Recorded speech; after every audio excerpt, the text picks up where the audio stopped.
I'm gonna go over the same pass, but just add on a couple of details. So again, half guard, chest to chest. I usually grab the pile, pull my elbow back as I drive my shoulder into his jawline, and it allows me to free up my right hand to extract the lapel.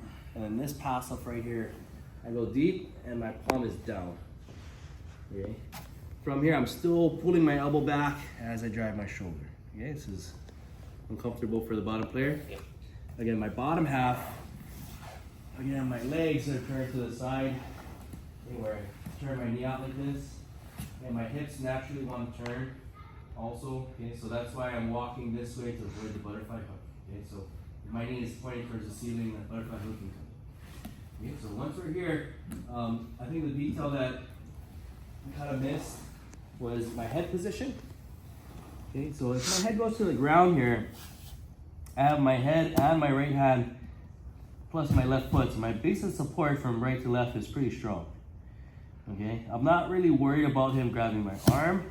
I'm not really worried about him bumping me this way. Okay, I'm pretty solid here.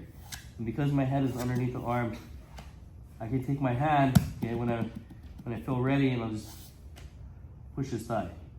Okay, if he's really holding my knee again, I can walk. I'm gonna walk so that his knees face this way. Okay, and then boom, I'll extract my knee. Okay, once my knee is free, I wanna jab my knee to the mat. And now I play 3/4 mount. Okay, so I can cross face, with his hips facing up, and then extract my foot, and pass to the mount. Okay, but another option, sometimes if you guys end up driving your knee to the mat, this is step up. I like to do this a lot. Okay, so if the arm gets caught in the outside, this is a real easy move. My foot is still stuck, but because his hand is jammed in my hip pocket right here, if you're trying to take your arm out, it's pretty stuck. It just closed my knee right here.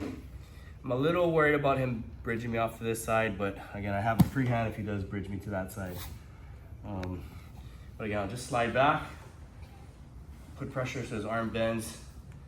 A little cheesy Kimura, but it's pretty high percentage, in my opinion. Okay. Some people call this position reverse S mount, where my knee is stapled over the biceps. Can you let go of my ankle for a second? Here. Okay, and we went over this a few weeks back, where we frame the face, we throw the leg over, and that turns into a monoplata. Okay, but I find that to be much easier when my ankle is free. So my right ankle is free right now. That's what allows me to staple his bicep. If I'm still in the 3/4 mount, I feel like I can't always climb up, which is why I like to attack this arm on this side. Okay. If the arm isn't there, his arm's not hooking my waist. Okay. What I wanted to get to tonight was, again, going back to inverted half guard.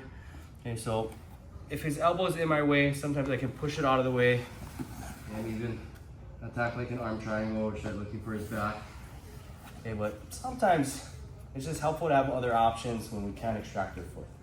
Okay. So one option is I'll just step over and swing my leg over the head. I'll look for an underhook on this side. Okay, and then now I can start sinking and extracting my leg. Okay, if I'm here and I go throw my leg over, boom, and Jacob's super tight, he's not giving me this underhook. Okay, that's what I just do, a half turn over. And now we're in inverted half guard. Okay, so inverted half guard, ideally I want to land under his arm here on this side, and even under his arm here on this side. Okay, this is the worst position for him to be in. And I can really put a lot of weight up on his shoulders. I'll pull his knee up as I kick his bottom leg. This is for the feet. And then finish my top knee. But that time you guys can see, like, I kind of sat on Jacob's arm, bring his arm back. And I don't think I had this as deep either. So depending on where we land, if this hand is dangling in front of my chest, sometimes I'm going to go to that top side Kimura. Right. Or sometimes I just feel like, man, I'm not in a good position, I feel uncomfortable, I'll just hop over again. And we're right back into 3/4 mount. Okay, so this little drill is what I want us working on tonight, and we'll add a technique or two for the bottom player. But again, here's 3/4 mount, so he still has my ankle. Okay, I'm going to step over, I'm going to look for that underhook. Okay. If I can get it, I'm just gonna baseball slide out and put pressure, but he's not giving it to me now. Okay, so just do a little quarter turn. Still pushing my leg off of this leg. I can start to extract my leg if I want, or for the sake of the drill, I just hop back over. He still has my ankle. Okay, so just doing this little kind of circle helps us understand the position a little bit better.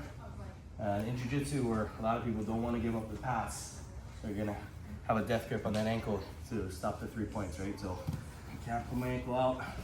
I step over one. And I'm gonna take that underhook if I can. I'm gonna start passing on this side. Okay, if he's not giving me that underhook, just do a little quarter turn. And I have to pass on this side. Okay, or again, if I just don't feel comfortable, I'll just hop over again. Okay, so let's just review this little kind of 1, 2, 3 combo from the 3/4 mount.